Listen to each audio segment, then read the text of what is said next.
Winston Edmondson here at the Big Design Conference. Come on through, you're fine. And a lot of interesting topics, but by far the best talk I've seen is by Jeremy Johnson. We talked about Thank you. sensors. Yeah, it started out with sensors. There's all these kind of new devices out there. There's this Pebble Watch, and there's the Nike Fuel Band, and there's things, the Kinect, for instance, and it's ways of sensing what's going on in the world and then reacting to it in some manner. I mean, it really does feel like we're finally kind of in the future. You know, you've had a lot of these technologies that science fiction writers, have documented, and their imagination is kind of made it a reality for a lot of people. But now it seems like, wow, it's actually here.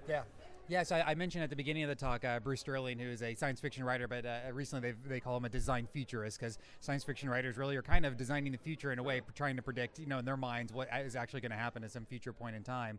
And we see these things coming out of schools and out of garages, these really interesting ways of connecting these different things together to do something totally new.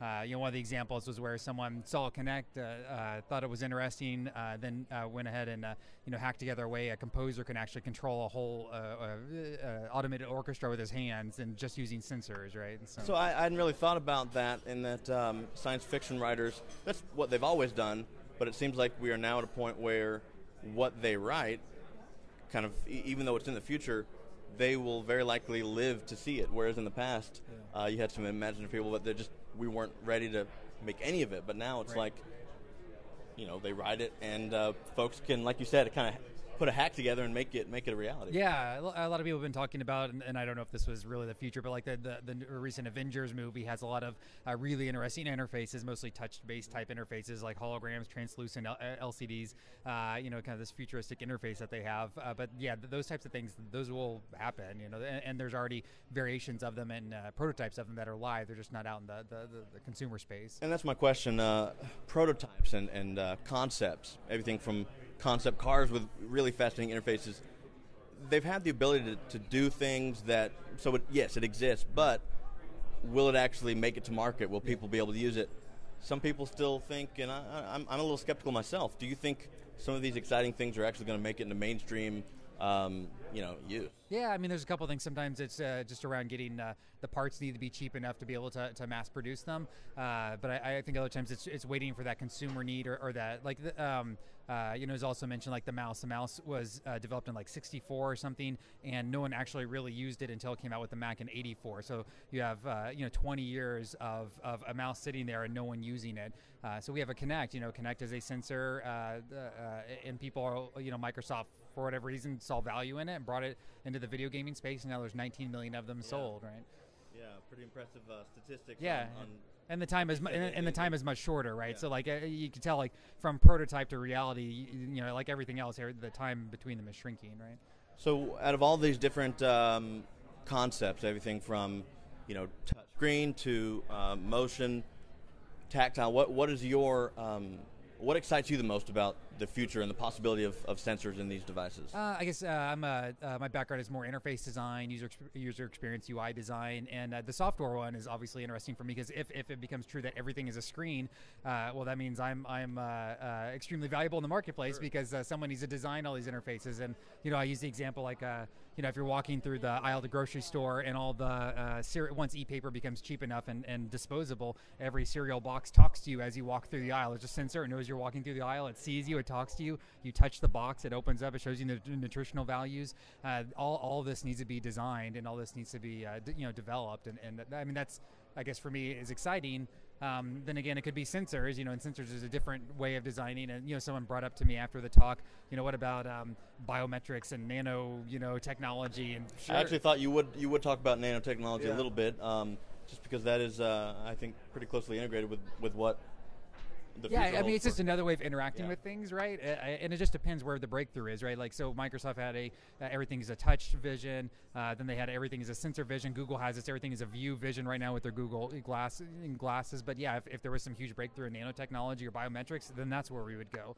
Do you think there's going to be some competition, or would there be a happy medium where user preference, if I would rather touch versus motion versus, fiddle with my glasses, right. Do you think these competing technologies will try to become like the single mainstream, or will they try to share that space? Yeah, no, that's a good question. So whereas like the mouse, for example, is the de facto way of interacting with the computer and has been for many, many, many years, I mean, context will play into it. So if you are out at a kiosk, maybe a motion type thing might be good because one, you're not using a shared device, so you're not getting your hands dirty. It's not breaking, right? You're not going to break a motion sensor. And then maybe in other cases, you need that tactile feedback, and you're going to need some kind of device to touch. So it could be a combination of things, or if one of them just really takes off and is just seen as like this is obviously the easiest and most obvious way to do this thing, maybe who knows? So as an expert in design, how can the creatives in this industry help push and move some of this forward? So, for example, Walmart used to be just known for the RFID technology, which enabled them to make sure that something was in stock. And my thoughts are, wow, what if you did away with the actual product in the aisles and it was a touchscreen, and you could, based on their RFID technology, touch and look at the product, and kind of turn it around if you want to. So these are things that I think would be beneficial because you've got a storeroom that has all the stuff. You don't have to try to stock it all. You go check out and they bring it to you. Yeah. But we need the designers that are thinking of this to move that forward. Yeah. How can so it almost sounded like you described an IKEA there, so, where you see the product and then they bring it out. But I think it was in Korea, there's a company, and they are they basically put a fake wall of food in a subway, right? So imagine a big poster full of groceries that you would normally buy on the wall, and they had QR codes associated with them, and they had an app. So while you were going to and from work, you could actually scan which things you needed from the grocery store, and then they delivered them to your. They delivered them straight to your house. So yeah, so they created a virtual shelf, via just a flat 2D poster. Used your phone as a sensor basically to react to the things. I really feel like somehow we need to just encourage the companies that are willing to, try something different. And so you look at the sheer volume of Walmart in the marketplace.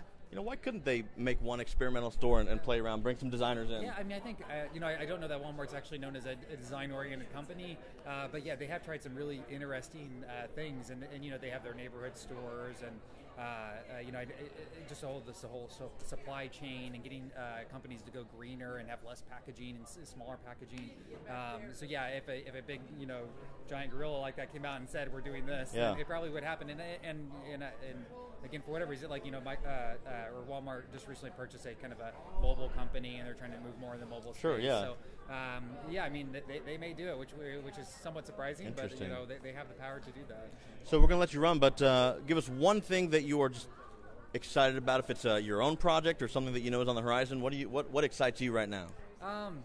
I don't know. There's so much. Everything excites me. That's why I'm passionate about it. I just really like seeing all the new interesting stuff that comes out. Again, my base is kind of a UI UX designer, so probably interfaces more than anything else. All these software, new ways of taking like a tablet and having just it be an infinite number of possibilities through softwares. So. How can folks follow you, email you? What's the best way to get in touch? Yeah, so I have a website, jeremyjohnsononline.com.